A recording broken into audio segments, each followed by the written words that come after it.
Mesdames, Messieurs, merci d'être là. Mon propos liminaire sera extrêmement bref. Les commissaires et les membres du groupe La France Insoumise des différentes commissions, les commissaires de la Commission des Finances, avec les experts du mouvement La France Insoumise, ont réalisé un contre-budget tout en menant la bataille parlementaire dans laquelle, comme vous avez pu l'observer, nous avons été extrêmement présents avec entre 300 et 400 amendements. J'entendais une discussion entre mes camarades pour savoir le nombre exact sur le projet de loi de finances. Et au fil des amendements, nous avons essayé de dégager une cohérence politique et économique. C'était l'impératif qu'on s'était donné. Et bon, naturellement, un débat parlementaire ne permet pas toujours de bien rendre compte de cette cohérence. C'est pourquoi ce contre-budget est le bienvenu. Je veux saluer le travail de mon ami Éric Coquerel, qui a fait la coordination entre les commissaires ici au groupe La France Insoumise et le mouvement lui-même, dans lequel travaillent ses experts, ses hauts fonctionnaires, ses militants, qui ont préparé ce contre-budget. Voilà. Sans plus tarder, je donne la parole à Éric en tant qu'animateur de ce travail. Merci Jean-Luc. Chers amis, on a l'honneur de vous présenter ce contre-budget. On nous a demandé des fois pourquoi on attendait le 2 novembre, alors même qu'on avait annoncé ce budget, si vous vous en souvenez, les premiers le 26 septembre, tout simplement parce que si on veut faire un travail sérieux, eh bien, il faut se donner le temps. Et il nous semblait que finalement, entre le moment des recettes, c'est-à-dire la présentation des recettes et la présentation des dépenses, nous étions finalement au cœur du débat budgétaire. Et j'allais dire qu'on ne s'attendait pas en plus à ce que, juste avant la conférence de presse, ait lieu un projet de loi rectificatif finance qui montre que, pour le moins, nous improvisons moins finalement que le gouvernement en la matière. Pourquoi ce contre-budget ? Déjà parce que nous ne pouvons pas, à travers la bataille d'amendements, présenter l'étendue de notre logique. Nous sommes contraints par l'article 40, comme vous le savez, ce que nous contestons, qui nous contraint à gager toute dépense que nous jugeons nécessaire. Nous sommes contraints aussi, enfin en tout cas le gouvernement est contraint, et du coup via l'article 40, nous en subissons également la peine par la règle d'or européenne, c'est-à-dire cette idée de ne pas dépasser 3% de déficit. Donc toute chose qui finalement nous empêche de faire de la pédagogie pour aller vite. Bon. La deuxième chose qui explique la raison de ce budget, c'est que France Insoumise est une force qui veut gouverner le pays. Et dès lors que nous voulons gouverner le pays, eh bien, il nous revient non seulement de s'opposer à la logique même du budget gouvernemental, mais aussi à dire ce que nous ferions en lieu et place du gouvernement. Et non pas ce que nous ferions, j'allais dire, en termes d'arrangement à la marge. Notre propos ici n'est pas juste de revenir sur les excès d'Emmanuel Macron par rapport à une politique de l'offre. Je parle là de la suppression, quasi-suppression de l'ISF ou de l'instauration de la flat tax, qui était, je ne fais injure à personne de le dire, mais qui était un peu la base du contre-budget proposé par le Parti socialiste, ni non plus, évidemment, de faire ce que fait la droite, c'est-à-dire le monsieur plus. C'est-à-dire disparition totale de l'ISF, plus de cadeaux aux riches, etc., etc. Notre logique à nous est radicalement inverse à celle qui est proposée par le gouvernement, que mon ami Limou Knock, qui vient d'arriver, précisera tout à l'heure, c'est-à-dire une théorie du ruissellement, j'allais dire aussi la théorie finalement du théorème de Schmitt, c'est-à-dire que c'est pas seulement on donne aux hyper riches pour que demain ça soit ils alimentent toute la société de leur manne, mais plutôt on donne au capital pour des investissements de demain et des emplois d'après-demain, donc vieux théorème des années 70, dont chacun peut constater que ça n'a eu aucun effet. Donc nous nous opposons à cette politique qui en plus redouble d'austérité, redouble de productivisme et finalement est une politique de l'offre. Comment avons-nous travaillé ? Nous avons évidemment mis plusieurs semaines à travailler avec des économistes, je parlais de Lim tout à l'heure, des hauts fonctionnaires qui malheureusement ne peuvent pas nous donner les noms pour des raisons aujourd'hui de confidentialité, mais qui sont nombreux à France Insoumise et qui ont largement contribué à ce budget. Et puis tout le travail qui a été fait pendant la campagne présidentielle sous la conduite de Charlotte Girard et de Jacques Généreux et qui a consisté, vous vous en souvenez, à détailler les chiffrages de ce budget. Nous avons aussi évidemment très largement mis à contribution nos différents collaborateurs, que ce soit collaborateurs de groupe ou par exemple Jeanne Chevalier qui travaille avec moi en l'occurrence pour le lien, qui ont des compétences économiques et financières évidentes. Nous avons aussi, je dois le dire, décidé de respecter quelque part les règles de l'adversaire. Qu'est-ce que je veux dire par là? C'est que nous avons pris à chaque fois les chiffres les plus mesurés qui n'arrangeaient pas forcément au mieux notre démonstration. Un exemple. Nous partons du principe que nous allons mettre en place dans cette société un cercle vertueux, c'est-à-dire que ce que nous allons dépenser en termes de dépenses publiques ou d'investissement, chacun sait que cela rapporte au niveau des marchés privés, au niveau de l'économie en général. Il y a différents chiffres qui circulent de la part du FMI qui peuvent aller jusqu'à 3%. Nous avons pris volontairement un chiffre que personne ne pourra nous contester parce qu'il est finalement faible, qui est de 1,4 points, c'est-à-dire 1 point dans les dépenses publiques rapporte 1,4 points à l'économie. Nous avons aussi, par exemple, sur la question des fraudes fiscales, dont chacun sait que c'est une gangrène absolue par rapport aux politiques économiques menées, décidé de ne retenir que le chiffre de 40 milliards sur les 80 milliards supposés de fraude fiscale en France, qui là aussi nous montre que nous sommes modérés dans la façon de faire. Et puis surtout, nous avons mis de côté deux des piliers de ce que nous mettrons en application si demain nous gouvernons le pays, c'est-à-dire la question de ce que nous appelons le protectionnisme solidaire, qui vise, si possible, au niveau des frontières européennes, et sinon nous le revendiquons au niveau des frontières nationales, à mettre en place une taxation, j'allais dire vertueuse, par rapport à des produits importés qui seraient fabriqués à des coûts écologiquement et socialement insupportables. Enfin, il est évident qu'au pouvoir, nous mettrions la question de la renégociation de la dette, des dettes souveraines, tout de suite à la table des discussions avec les autres pays européens. Et de la même manière, cet audit de la dette, évidemment, nous en attendons le fait que cela affaiblirait le service de la dette, qui, vous le savez, est aujourd'hui proche de 50 milliards. Mais ça, nous n'en avons pas non plus tenu compte dans les chiffres qui vous sont proposés aujourd'hui. Quelle est la logique que nous défendons? C'est finalement l'idée de dire au budget pour les hyper riches, nous opposons le budget pour l'intérêt général. C'est ça le cadre de notre action, avec des objectifs. Le premier, c'est tout simplement de dire que la seule dette que nous pouvons accepter vis-à-vis des générations suivantes n'est pas la règle d'or que nous imposent les libéraux, mais la règle verte, c'est-à-dire celle que nous voulons constitutionnaliser et qui consiste à ne pas consommer et produire plus que la terre ne peut absorber.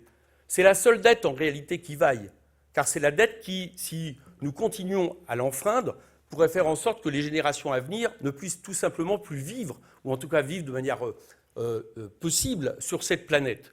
C'est la seule règle donc qui doit conduire l'économie à travers la planification écologique. Deuxième objectif, c'est la relance de l'activité en tenant compte de cette question de la bifurcation écologique pour faire en sorte que le chômage baisse et que l'emploi se crée. La troisième chose, c'est de répondre aux besoins et aux urgences de la société, et non pas de faire ce que fait le gouvernement actuellement. Vous remarquerez, par exemple, que si on parle des universités aujourd'hui, puisque le sujet est d'actualité, le gouvernement ne fait pas une loi en fonction des besoins, c'est-à-dire du nombre d'élèves qui sont prêts à aller en université, mais en fonction de l'austérité qui conduit à ne pas construire plus d'universités. Nous retournons cette logique et nous décidons de répondre aux besoins et aux urgences, ce que différents des députés ici présents détailleront tout à l'heure dans la partie dépenses. Quels sont les moyens? Je l'ai dit, principalement celui d'un cercle vertueux, c'est-à-dire de relancer l'activité par un investissement à hauteur de 100 milliards, par des dépenses publiques qui permettront de faire tourner finalement l'économie. Encore un exemple. Vous décidez demain de faire un grand plan de 1 million de logements publics en 5 ans. Inutile de dire que ça a un impact considérable sur les entreprises du bâtiment. entreprises d'ailleurs non délocalisables, bien plus en tout cas que la baisse de l'APL ou de la destruction du budget du logement, comme s'apprête à le faire le gouvernement. Deuxième moyen, la fiscalité, on y reviendra tout à l'heure, une fiscalité réellement redistributive et qui rapportera plus d'argent à l'État, puisque c'est les recettes qui ont été attaquées depuis des années par les différents gouvernements.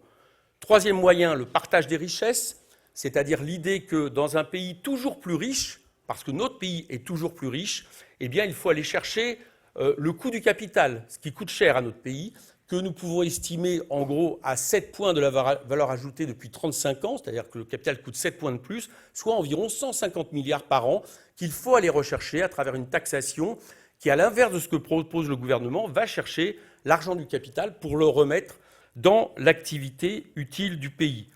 C'est enfin redonner à l'État ses moyens, c'est-à-dire par des dépenses, par le nombre de fonctionnaires qui ont été très largement amputés depuis Nicolas Sarkozy. Et c'est enfin une politique d'investissement que vous décriront tout à l'heure Mathilde Panot et Jean-Hugues Ratenon.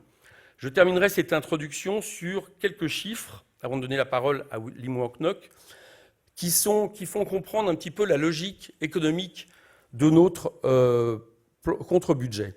Nous prévoyons d'augmenter de 173 milliards d'euros en 5 ans, c'est-à-dire plus 5 points du PIB, ce que nous appelons les dépenses courantes.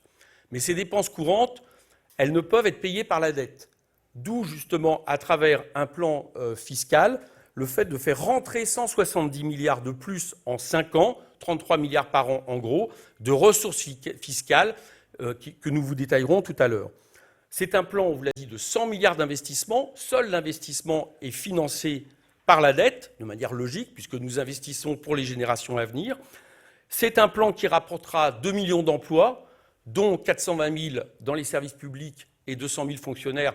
Ce n'est pas très révolutionnaire de dire ça, hein. C'est juste le retour à l'avant Sarkozy, pour vous donner une idée, avec des chiffres finalement, somme toute corrects, plus que corrects même en termes de déficit, puisque si nous nous exonérons de la règle d'or européenne, le déficit moyen que vous découvrirez dans le document sera de 3,3%.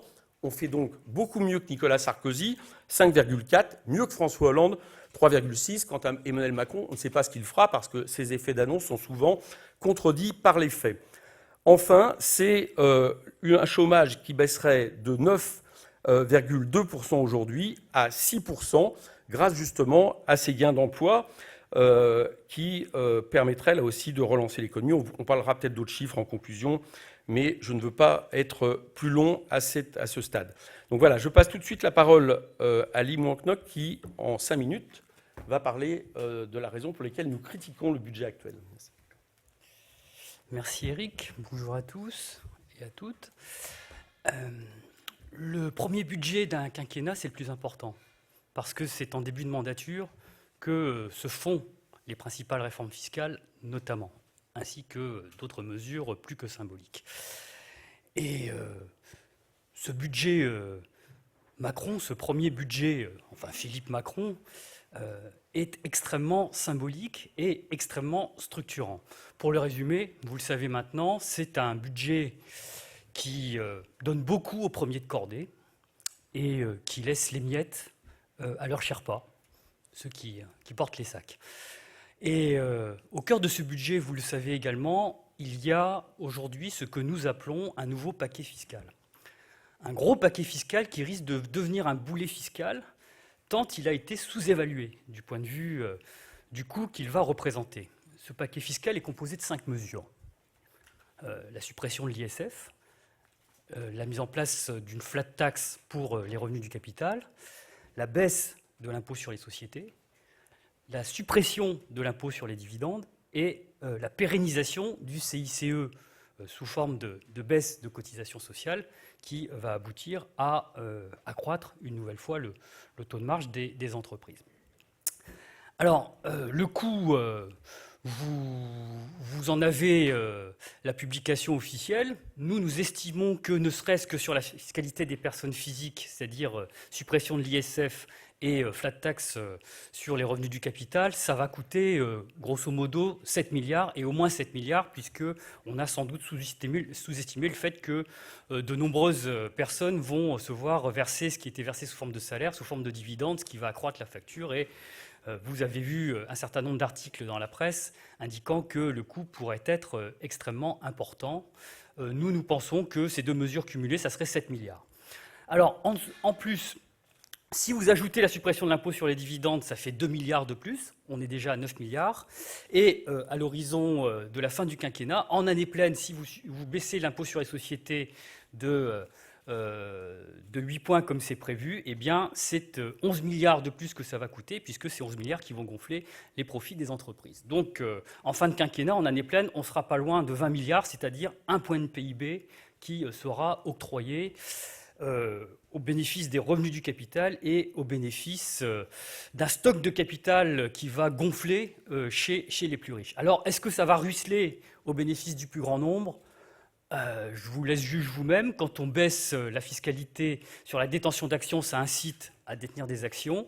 Et quand on baisse la fiscalité sur ce que rapportent ces actions, eh bien, ça incite ceux qui détiennent ces actions à demander à ceux qui pilotent leur holding dans les entreprises qu'ils détiennent, eh bien, à demander aux entreprises de verser sous forme de dividendes une part croissante des profits qui, par ailleurs, vont être maintenus à un niveau élevé grâce à ces mesures. Donc, si tout ça est versé sous forme de dividendes, il est peu probable que ça ruisselle sous forme d'investissement et de création d'emplois, et il est vraisemblable que cela aille gonfler l'épargne plutôt que l'investissement. Et la destination de l'épargne, vous le savez, c'est les marchés financiers sans garantie de conversion en matière d'investissement. Alors ensuite, pour financer cet énorme paquet fiscal, cet énorme boulet fiscal, il a fallu faire les fonds de tiroir, évidemment, puisque la France s'est engagée à redevenir ou à devenir l'un des meilleurs élèves de l'Union européenne, M. Macron étant dans une entreprise de séduction pour réécrire les traités, paraît-il. Bon, donc il doit faire la preuve auprès de nos partenaires allemands qu'il est parmi les meilleurs. Donc ils ont dû faire les fonds de tiroir. Et ces mesures-là n'étaient pas forcément prévues la première année. Souvenez-vous du discours de M. Philippe au Congrès. C'était pas prévu la première année. Ils ont décidé de le faire la première année pour des raisons que vous savez sans doute, et cela les a poussés à faire les fonds de tiroir. Alors donc il y aura une baisse de 15 milliards des dépenses publiques, avec des mesures aussi symboliques et aberrantes que la baisse des APL et la baisse des contrats aidés. Je souligne en passant que les contrats aidés, contrairement à ce qui a été affirmé, c'est extrêmement utile. Dans 64% des cas, ils n'auraient pas été créés dans le secteur non marchand s'il n'y avait pas eu ce type de dispositif. Et dans bien des endroits, ils viennent combler l'absence de création d'emplois publics. Alors, ensuite, vous avez un certain nombre de miettes qui sont laissées aux Sherpas, comme je l'ai dit. Alors, il y a la taxe d'habitation, il y a les bricolages autour de la CSG. Bon, il faudra faire le compte au bout de tout ça, parce que quand on fait des économies en même temps et qu'on demande aux collectivités territoriales d'amputer de 3 milliards leurs dépenses, ça aura un effet sur les services publics locaux. Et puis, sur l'histoire de la CSG, il y a un problème important qui est qu'on est en train de basculer dans la logique du financement de notre modèle d'assurance chômage. C'est un modèle assurantiel et on met ici le doigt dans quelque chose qui est extrêmement dangereux parce qu'on met en cause un modèle auquel les partenaires sociaux sont attachés et les Français plus généralement sont attachés. Donc attention, l'autonomie fiscale des collectivités territoriales est mise en cause par la suppression de la taxe d'habitation. Ça va peut-être se répercuter par une augmentation des autres impôts locaux et une dégradation des services publics locaux. Et la remise en cause de la philosophie de l'assurance chômage posera un problème alors qu'aucun débat n'a été pour le moment engagé nationalement sur ce point. Et j'attire votre attention sur le fait que la hausse de la CSG des retraités pour financer le chômage, c'est un petit peu limite parce que ça consiste à demander à des gens de financer un risque qu'ils ne courent pas. C'est comme si par l'impôt, on vous demandait de financer l'assurance de la moto de votre voisin. Voilà, c'est exactement ce qui est en train de se passer.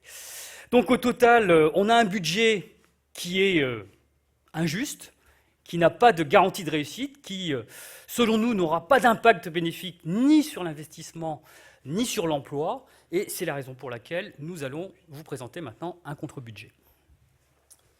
Bien, merci Lim. Lim Wang-Nok, je l'ai dit tout à l'heure, pour ceux qui n'étaient pas là, donc économiste de France Insoumise, et qui montre la façon dont on a travaillé en lien avec le mouvement pour ce contre-budget. ce qui dit, je le disais tout à l'heure, dans les chiffres que nous mettons en place, les 3 chiffres importants, hein, 173 milliards de dépenses courantes en moins, on va y venir, 100 milliards d'investissements, on va y venir. Il y a aussi donc le fait de s'engager à contrebalancer les dépenses courantes par une fiscalité supérieure, donc de 170 milliards, 33 milliards par an. Je vous en dis quelques mots rapidement. C'est une fiscalité qui, d'abord, a une vocation, c'est de redonner à l'impôt tout son caractère redistributif, qui est la base du consentement républicain à l'impôt. Je dis ça pourquoi ? Parce que dans toute l'Assemblée, pendant tout le débat du PLF, nous avons eu beaucoup de peine à entendre ce mot redistributif dans la bouche des ministres et de nos collègues de La République En Marche. Je parle de taxation, d'imposition, on a l'impression que tout ça est uniquement punitif. On veut rappeler que l'impôt, il sert à redistribuer les richesses. À partir de là, la première chose que nous voulons, c'est redonner, j'allais dire, toute sa valeur à l'impôt sur le revenu qui, comme vous le savez, j'allais dire, fléchit en termes de pourcentage, de prorata par rapport à la fiscalité globale dans ce pays. D'où le fait de redessiner 14 tranches au lieu des 5 actuelles, qui permettrait de faire payer évidemment toute la population avec des taux très progressifs, qui permettrait aussi d'alléger sur les classes moyennes le poids de la fiscalité. Nos calculs, c'était l'idée qu'une personne gagnant 4 000 euros, jusqu'à 4 000 euros serait avantagée dans la fiscalité que nous mettons en place, et évidemment de prendre aux plus riches, à l'inverse du gouvernement Macron, ce qui fait que nous avons une dernière tranche d'impôt de 90% au-dessus de 400 000 euros. La deuxième chose, c'est une TVA grand... Donc ça, cet impôt rapporte 10 milliards. C'est une TVA grand luxe de 33% sur certains produits, nous l'avons défendu en amendement, qui rapporterait 5 milliards. Troisième pilier, non pas la suppression, mais au contraire, le renforcement de l'ISF avec l'idée d'assujettir beaucoup plus les revenus du capital qui nous permettrait d'avoir progressivement une espèce d'impôt sur le capital en réalité et qui, au lieu du taux d'abattement de 30% qui est actuellement celui retenu par l'ISF sur les biens serait de 400 000 euros de manière forfaitaire, ce qui fait qu'en réalité, on commencerait de manière très progressive à payer l'ISF à partir de 800 000 euros, 800 000 moins 400 000, donc 800 000 euros, jusqu'à évidemment des sommes supérieures, et en faisant en sorte, vous le trouverez dans le document, de le taxer de 0,1 à 2%. Cet ISF se doublerait d'un impôt, une taxation sur les héritages. Vous savez que en 30 ans, on est passé de part de l'héritage dans les fortunes nationales de 45% à 75%. Donc il y a, on peut dire, une espèce de nouvelle noblesse de l'argent qui s'est mise en place. Et nous mettons donc un impôt sur l'héritage. Tout ça nous rapporterait 3 milliards. C'est la fin de l'abattement forfaitaire de 30% sur les dividendes. C'est aussi une taxation carbone. On a repris le principe de la taxation carbone proposée par le gouvernement à ceci près que nous rajoutons ceux qui sont les plus gros pollueurs. Je parle des entreprises qui aujourd'hui sont les plus gros pollueurs et qui échappaient à cette taxation, mais aussi par exemple le kérosène pour les avions. C'est l'abrogation enfin des niches fiscales que nous estimons à hauteur de 49 milliards. Donc là aussi, on est loin du plafonnement actuel. Vous savez que les niches fiscales, année par année, explosent les plafonds que lui impose le Parlement. Donc on retient le chiffre de 49 milliards qui se répartirait en 38 milliards sur les niches fiscales proprement dites, type Copé par exemple, et de 11 milliards que nous récupérions au CICE. Pourquoi seulement 11 ? Parce qu'une partie de l'argent qui aujourd'hui est dévolu au CICE servirait dans un fonds de solidarité interentreprises, la première année sous forme de crédit impôt, les autres années sur une réflexion qui serait une taxation supplémentaire de cotisation sur les entreprises, tout simplement, j'allais dire, pour aider les entreprises vertueuses, et à commencer par les TPE, PME, en termes d'augmentation de salaire, en termes de respect du Code du travail, en termes de lutte contre les délocalisations. Ça permettrait d'orienter cette aide vers les entreprises qui en ont le besoin et qui respecteraient la règle du jeu de l'emploi, et non pas, comme aujourd'hui, vers toute entreprise, y compris celle qui délocalise. Et enfin, j'allais dire évidemment, de faire sauter enfin le verrou de Bercy, puisque j'ai noté que les autres députés d'En Marche proposer un amendement pour enlever les droits civiques des plus gros fraudeurs. Bon, pourquoi pas, hein, si ça va dans le bon sens, on en discutera entre nous, mais pourquoi pas. Mais nous, on propose mieux. On propose de faire sauter le verrou de Bercy, on l'a proposé cet été, qui consiste à avoir une juridiction spéciale à Bercy pour négocier avec les plus gros fraudeurs, comme si la justice se décidait à négocier avant le tribunal avec les casseurs de banque. Vous conviendrez que c'est un peu problématique comme juridiction spéciale. Voilà. Je passe maintenant la parole. Je vais commencer par Daniel. On va commencer par toi. On va pas vous présenter toutes les dépenses, hein, vous l'avez détaillé, mais on a choisi d'en mettre quelques-unes en avance et Daniel va vous présenter les dépenses en matière de sécurité et de justice. Oui, merci. Alors sur effectivement deux postes qui nous semblent essentiels, éminemment régaliens, la question de la justice et de la police. Nous prévoyons de mettre les moyens humains parce qu'il nous semble que c'est avant tout la première donnée pour avoir un travail de la justice et de la police qui est à la hauteur des enjeux aujourd'hui en la matière.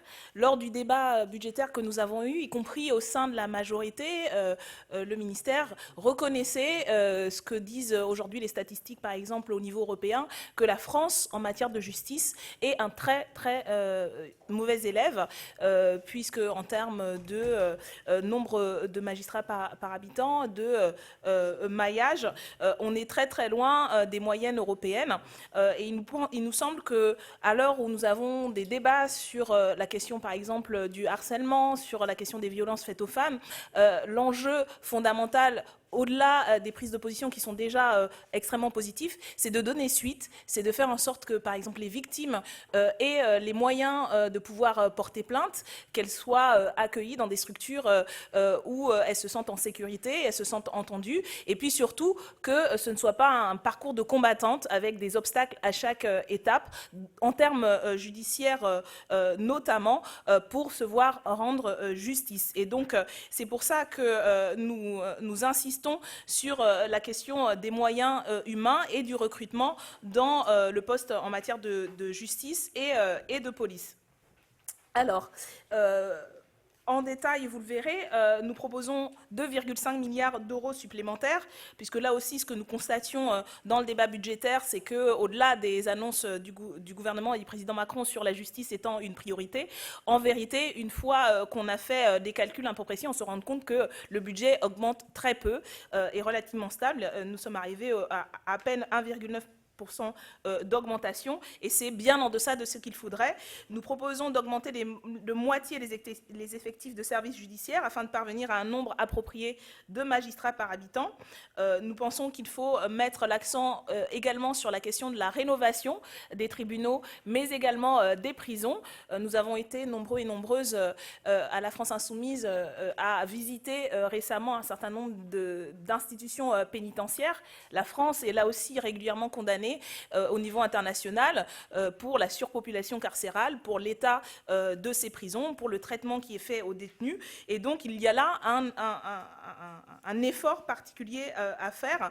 Le recrutement des agents pénitentiaires aussi, c'est une dimension importante parce qu'on sait qu'aujourd'hui, il y a une explosion des heures supplémentaires, ce qui crée d'abord en termes d'encadrement pour les détenus une pression et ce qui favorise à notre sens, par exemple, les violences qu'il peut y avoir et les tensions entre détenus et agents pénitentiaires. Ça a été aussi à plusieurs reprises condamné par des institutions internationales. Et puis surtout aussi pour les agents, on sait qu'il y a dans cette profession un turnover extrêmement important et qu'il y a besoin justement de donner les moyens pour qu'on ait un encadrement digne de nos valeurs et puis surtout digne des principes même de la fonction. Voilà sur l'aspect de justice, où encore une fois, il nous semble important de mettre un accent extrêmement fort. On a vu, en tout cas de notre point de vue, dans les débats récents, par exemple sur la loi de sécurité intérieure, à quel point il y avait un basculement avec une prise de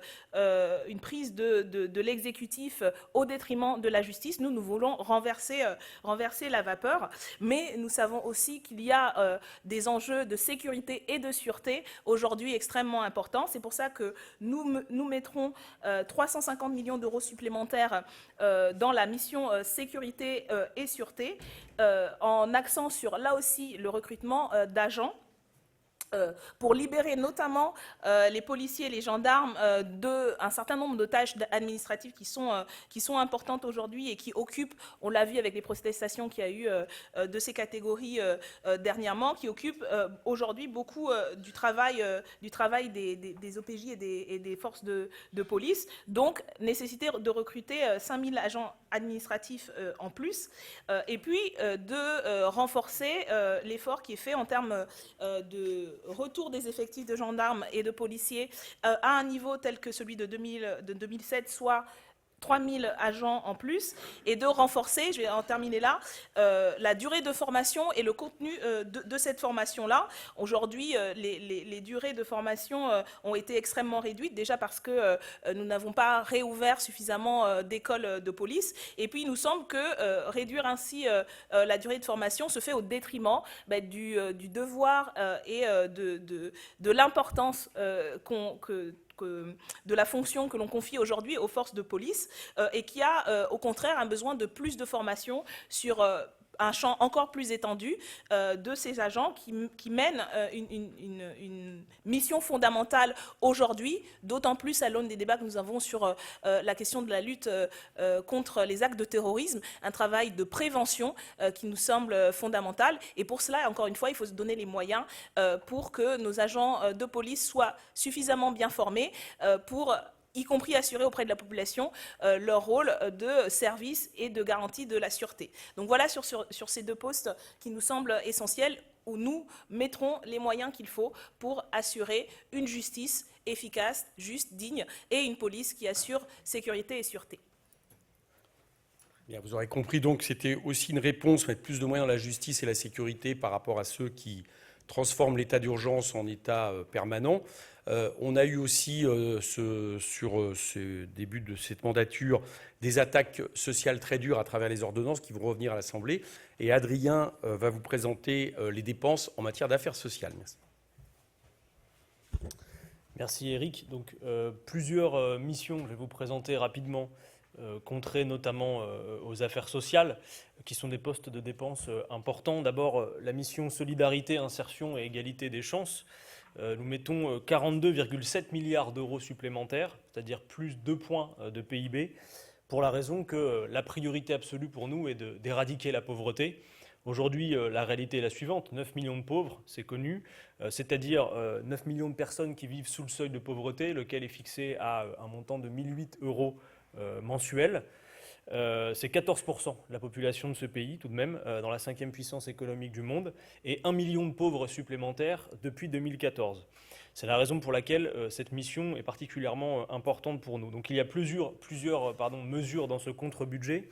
D'abord, la création d'une garantie dignité, laquelle vise finalement à revaloriser les minima sociaux afin qu'aucun niveau de vie ne soit en dessous du seuil de pauvreté, puisque ça a été dit tout à l'heure par Eric, mais les quelques mesurettes sociales sur lesquelles le gouvernement communique beaucoup, notamment sur la question du minimum vieillesse, restent en dessous du seuil de pauvreté.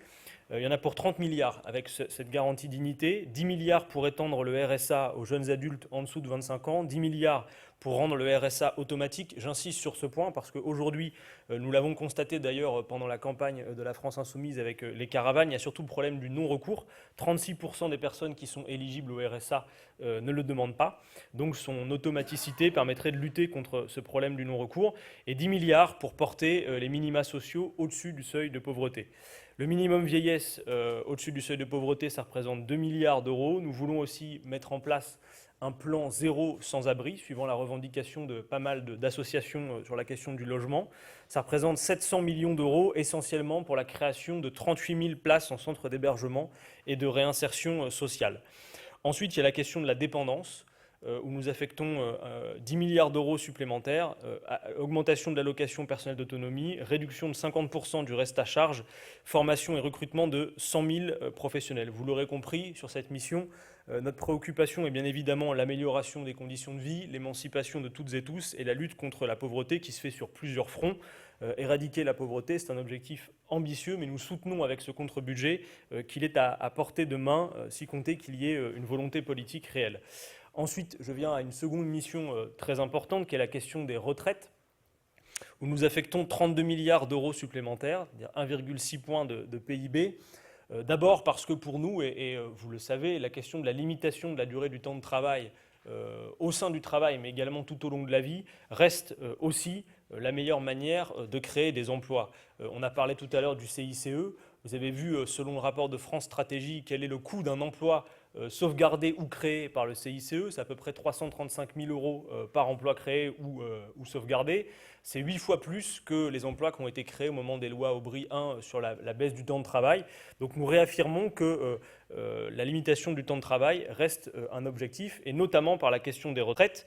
D'autant plus qu'on voit que dans un contexte de chômage important, le maintien sur le marché du travail des seniors a des conséquences sur l'accès des plus jeunes à l'emploi, puisque leur entrée sur le marché du travail est retardée. Notons également qu'un senior qui perd son emploi a 30% de chances de ne pas tomber dans le chômage de longue durée, ce qui montre bien quelle est la situation. Donc dans ce contre-budget, nous réaffirmons, comme c'était le cas dans notre programme, la retraite à 60 ans à taux plein, c'est-à-dire 18 milliards d'euros. Nous avions déjà démontré pendant la campagne que la question notamment importante de l'égalité professionnelle entre les femmes et les hommes permet, par hausse de cotisation, le financement de cette mesure qui coûte 18 milliards d'euros.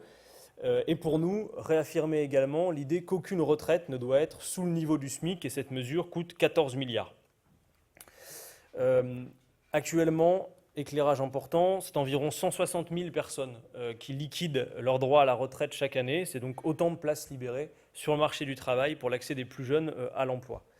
Par ailleurs, nous constatons à mesure des années l'augmentation de la productivité, et nous nous permettons également de reposer la question, dans un contexte d'augmentation de la productivité, de la durée du temps de travail, puisqu'il ne devrait pas être nécessaire de travailler plus longtemps que le temps nécessaire à la production des biens et services dont nous avons réellement besoin. Ensuite, il y a la question de la santé et de la sécurité sociale intégrale, mission importante, avec des postes de dépenses dans le projet de budget, mais également, vous l'avez vu, dans le PLFSS.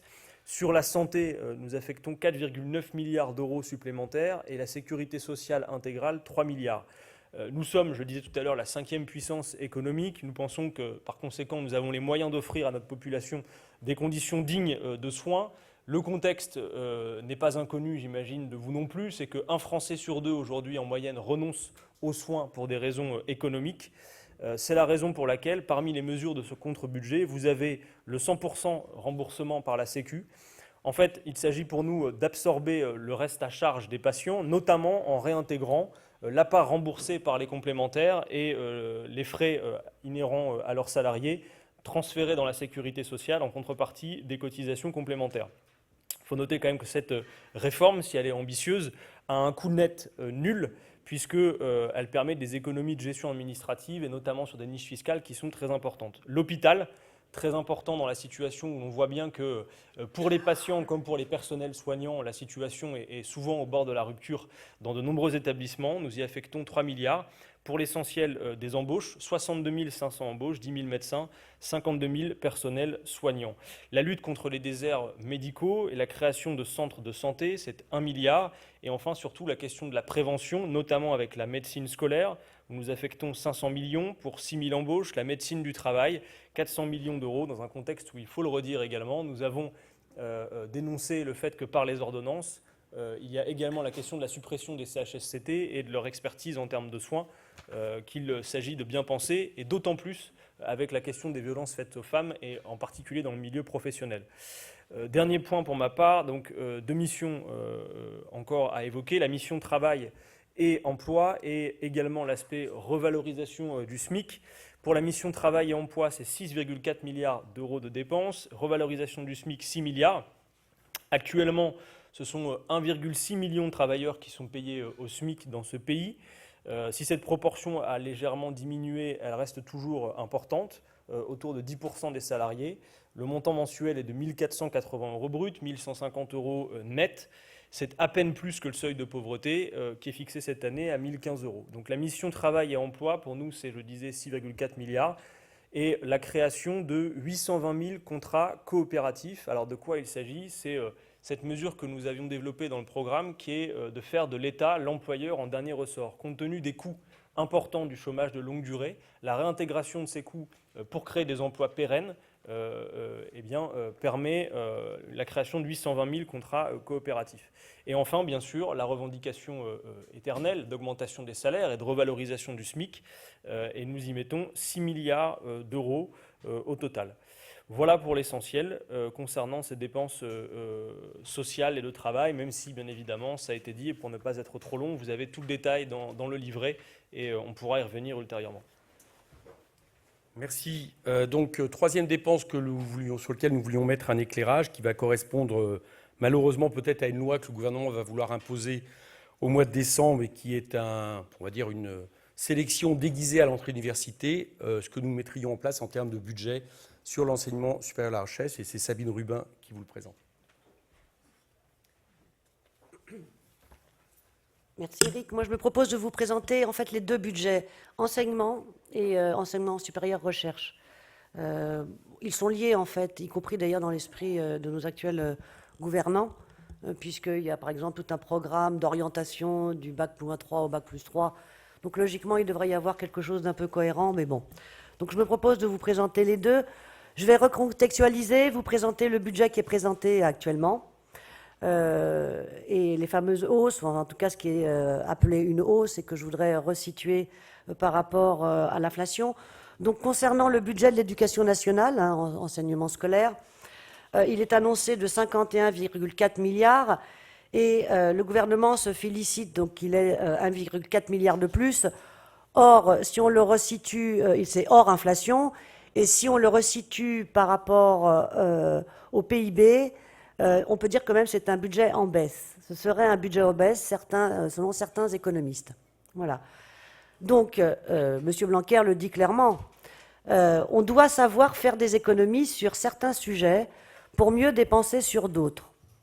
Alors moi, je l'interroge, sur quoi va-t-il dépenser? Probablement sur le dédoublement des CP en REP+, ce qui pose le problème quand même des remplaçants, parce qu'il n'y a plus de remplaçants dans le scolaire, dans le primaire.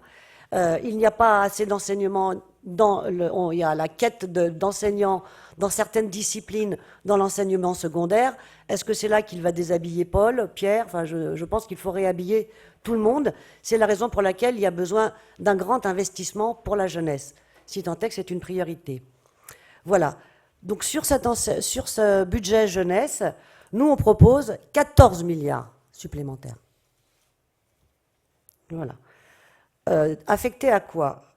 Affecté à la scolarité obligatoire de 3 à 18 ans, d'une part, pour 2 milliards.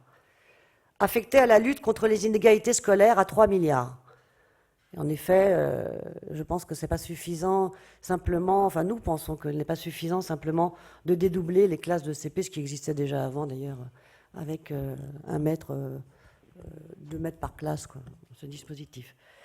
Par ailleurs, on propose une gratuité totale des frais de cantine, de matériel, de transport, notamment dans les filières professionnelles. Ça a un coût pour les familles énorme. Donc ça, on le propose pour un coût de 5,2 milliards.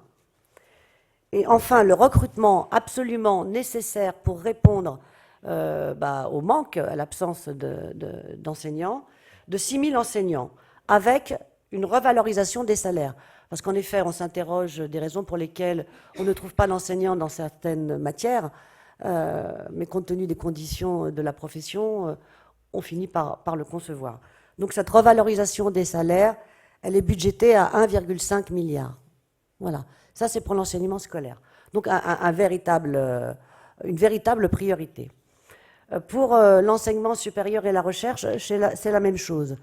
C'est vrai que le ministre se félicite d'une augmentation de 700 millions. Si on la resitue, comme j'ai dit tout à l'heure, par rapport à l'inflation, etc., en vérité, on aurait moins 37 millions d'un budget de 2007 à 2018. Quoi qu'il en soit, sur ce budget de 24,5 millions, il n'y en a que 194 millions pour la formation supérieure. Moi, je pose la question, comment faire quand il y a 40 000 étudiants qui arrivent chaque année en prévision dans les universités, à part, tel est le projet, d'organiser une sélection qui ne dit pas son nom. Voilà. Nous, comme contre-budget, on propose une augmentation de plus 4 milliards sur le budget de l'enseignement supérieur et la recherche. Voilà. Donc, 4 milliards pour le recrutement d'enseignants-chercheurs, de chercheurs et de techniciens, qui viendraient à la place des nombreux titulaires et vacataires qui existent dans la fonction, dans l'enseignement supérieur et dont on a même du mal à estimer le chiffre. Une augmentation des bourses des étudiants et une rénovation des universités à hauteur de 2 milliards. Ça veut donc dire que les 2 milliards que réclament la plupart des syndicats d'étudiants et d'enseignants seraient largement attribués avec nos 2 milliards pour donc le recrutement et 2 milliards d'investissements pour l'université. Voilà, ce sera vraiment une priorité. Merci Sabine. Donc là, c'est la partie dépenses. Vous avez, évidemment, on n'a oublié aucune dépense. Hein. Là, on a mis en évidence les 3 qui correspondent à des moments d'actualité importants. Vous avez les autres dans votre document. Et enfin, donc, il y a la partie investissement, à commencer par, je dirais, notre investissement prioritaire, qui est celui lié à la bifurcation écologique, et que Mathilde Panot va vous présenter. Bonjour à toutes et à tous. Bon, vous l'avez compris, notre contre-budget, il est radicalement différent de ce qu'est en train de faire le gouvernement actuellement, notamment parce que malgré les efforts de Nicolas Hulot, l'écologie est en tout cas la transition écologique, est un impensé aujourd'hui du gouvernement. Et vous le verrez, donc on a un plan d'investissement extrêmement ambitieux dans ce contre-budget. On a plus de 50 milliards d'investissements dans la transition écologique. Mais on pourrait aussi renverser le raisonnement économique et dire que si on regarde par exemple des phénomènes comme Irma qui vont s'accélérer dans les années qui viennent, puisqu'on sait que les ouragans vont être d'une intensité plus forte du fait du réchauffement climatique, on pourrait réfléchir à combien ça coûte. On pourrait réfléchir aussi aux 250 millions de réfugiés climatiques d'ici 2050 sur le coût et évidemment humainement aussi le désastre que cela va créer. Donc c'est pour ça que nous avons une politique très ambitieuse sur la transition écologique, d'autant plus que ça n'a échappé à personne. Nous sommes dans une urgence absolue sur cette question. Une étude apparue montrant qu'il y avait à peu près 5% de chances de rester au-delà des 2 degrés, au-delà duquel on ne sait pas ce qui va se passer, puisque les phénomènes sont cumulatifs. Et puis, avec une politique actuellement qui privilégie notamment le CETA, donc l'accord de libre-échange entre l'Union européenne et le Canada, qui est absolument désastreux en termes d'écologie, c'est-à-dire qu'on favorise le libre-échange, donc on va augmenter nos émissions de gaz à effet de serre de manière drastique, puisqu'on va transporter des marchandises de plus en plus, détruire des emplois en Europe, à peu près 200 000 selon les ONG, et évidemment avoir des produits qui environnementalement n'ont pas du tout les normes que nous voulons mettre en place pour respecter la planète sur laquelle on vit et surtout la survie de l'espèce humaine. Vous l'avez vu, l'accord de Paris était déjà sur un objectif d'à peu près 3 degrés, alors que les experts disent qu'il faudrait plutôt rester sur 1,5 degré, 2 degrés. Et en plus, le gouvernement Macron a annoncé, enfin en tout cas il y a eu des notes qui ont circulé révélées par Mediapart qui montrent que les accords de Paris risquent de ne pas être respectés. Donc on est devant une urgence absolue et c'est pourquoi dans ce contre-budget on propose notamment d'investir dans 700 000 logements par an, dans la rénovation de ces 700 000 logements par an, qui est le seul moyen d'arriver à éradiquer les passoires énergétiques qui sont de l'ordre de 7 millions à peu près aujourd'hui et qui mettent 41% des ménages dans une précarité énergétique très forte. Le gouvernement est plutôt sur un ordre de 75 000 logements rénovés et en plus avec des normes en même temps, comme ils disent, des normes environnementales dégradées dans la construction. Donc on est très très loin de l'objectif qu'il devrait y avoir et qui est pourtant dans la loi de transition énergétique. Donc ça représente à peu près 20 milliards d'euros, mais ce qu'on dit, c'est que nous sommes sur une politique qui est sur une politique de long terme. Il faut investir maintenant si on ne veut pas courir à la catastrophe écologique, alors que le gouvernement est clairement aujourd'hui sur une politique de court terme et qui privilégie clairement la liberté d'entreprendre, comme ils disent, sur l'intérêt général, d'où le fait qu'on veuille mettre en place la règle verte, comme l'a rappelé Eric. Dans ces 50 milliards, il y a aussi évidemment la sortie du nucléaire.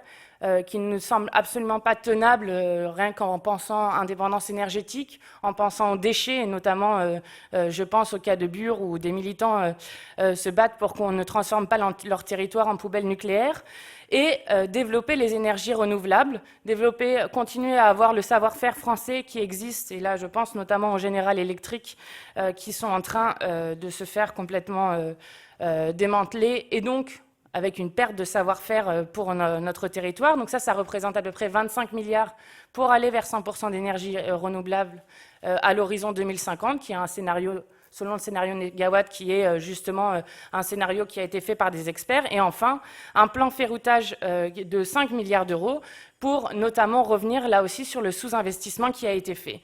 Donc nous, dans ce contre-budget, on est sur une politique écologique ambitieuse qui correspond à une urgence de notre temps, qui créerait des emplois. On considère dans notre budget qu'il y aurait 900 000 emplois créés par la transition écologique et qui permettrait, grâce au protectionnisme solidaire, de s'appuyer sur une vraie filière française et de répondre, là encore, à l'urgence sociale. Merci.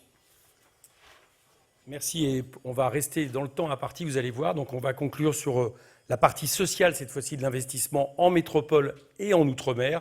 Et c'est Jean-Luc Rattenon qui va vous présenter en 4 minutes. Merci pour les 4 minutes. Je vais essayer de rester dans le temps. Oui, je vous remercie, mesdames, messieurs.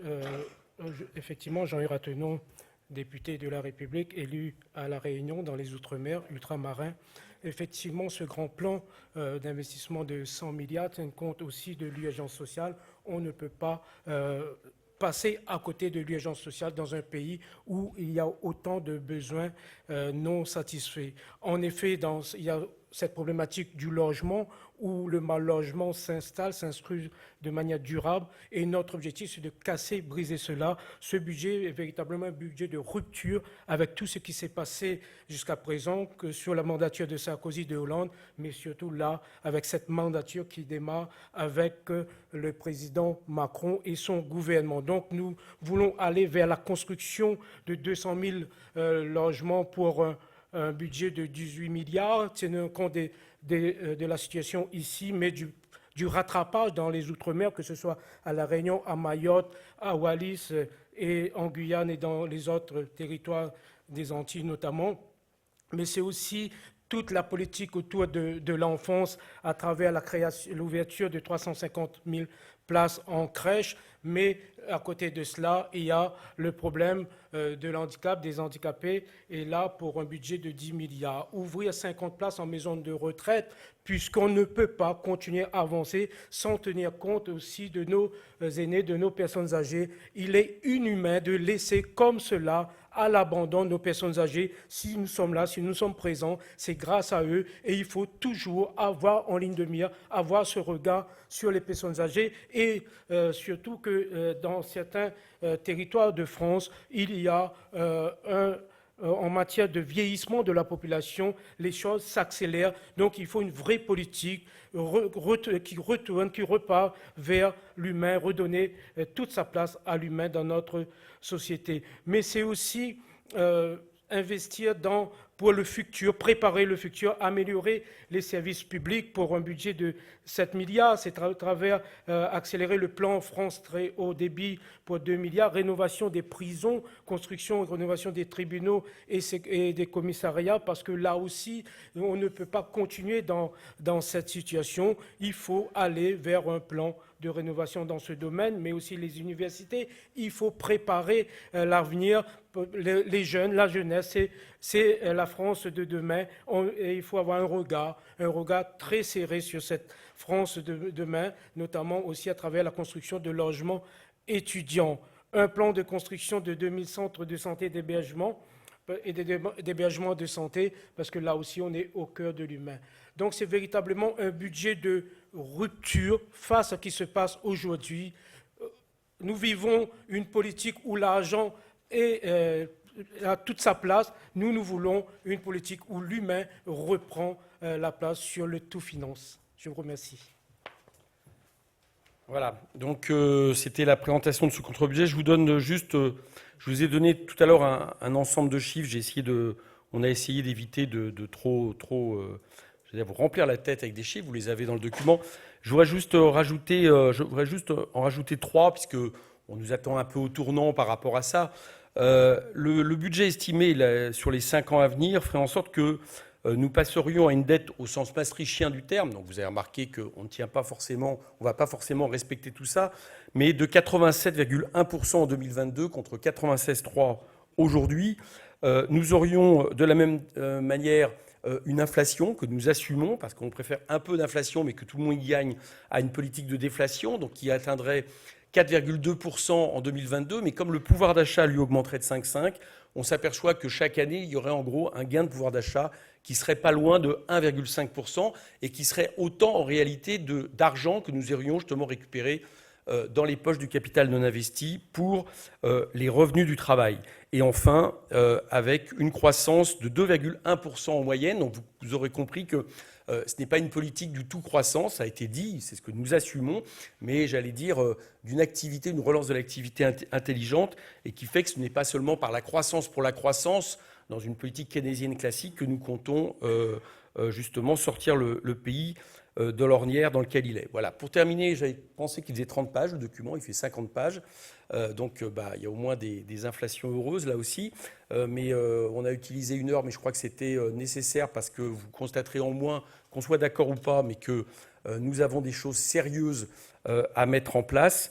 Et pour conclure, je voulais vous dire aussi, puisque vous poserez peut-être la question, donc par rapport au débat de plan de loi rectificative qui a lieu en ce moment, et qui prévoit donc une dépense accru de 10 milliards d'euros pour rembourser la question de 3% des dividendes que certains chefs d'entreprise estiment indus, et il se trouve que le Conseil constitutionnel apparemment leur reconnaît ce droit. Je voudrais ajouter 3 choses. La première, c'est que vous rappelez que c'est des règles européennes qui font en sorte qu'on ne peut pas taxer des filiales établies à l'extérieur de pays sur justement ces 3% de dividendes. Je note juste que l'optimisation actuellement justement joue sur ces filiales établies à l'extérieur. Donc ça montre une fois de plus qu'on ne cherche pas, j'allais dire, non seulement à une harmonisation fiscale, mais on ne cherche même pas à contraindre ceux qui trichent avec l'impôt à respecter les normes. La deuxième chose, c'est que le gouvernement prévoit que les 10 milliards seront en gros en 2 paquets. Un paquet de 5 milliards pour les entreprises qui sera un impôt sur les sociétés d'1 an pour les entreprises au-dessus d'1 milliard de chiffre d'affaires, mais surtout au-dessus de 3 milliards. Ça sera à hauteur de 5 milliards. Et l'autre, on le paiera tous, puisque ça sera un déficit accru, comme quoi on peut augmenter les déficits quand il s'agit de financer le capital. Une fois de plus, nous poserons donc 2 amendements pour notre part.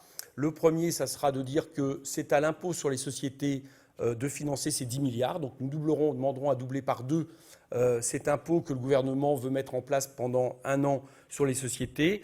Et nous avons un amendement alternatif, tout simplement qui consiste à renoncer à la suppression de l'ISF et à l'instauration de la flat tax. On aura déjà au moins gagné 5 milliards. Voilà, merci. Juste une question, j'ai entendu vos explications sur le calendrier de la présentation de ce contre-budget, mais finalement c'est un contre-budget qui est complètement déconnecté du travail parlementaire. Parce que, vous l'avez souligné, avec l'article 40, qui est gagé, vous ne pouvez pas en tirer des amendements. Finalement, rien ne vous aurait empêché de présenter le contre-budget l'année dernière, l'année prochaine.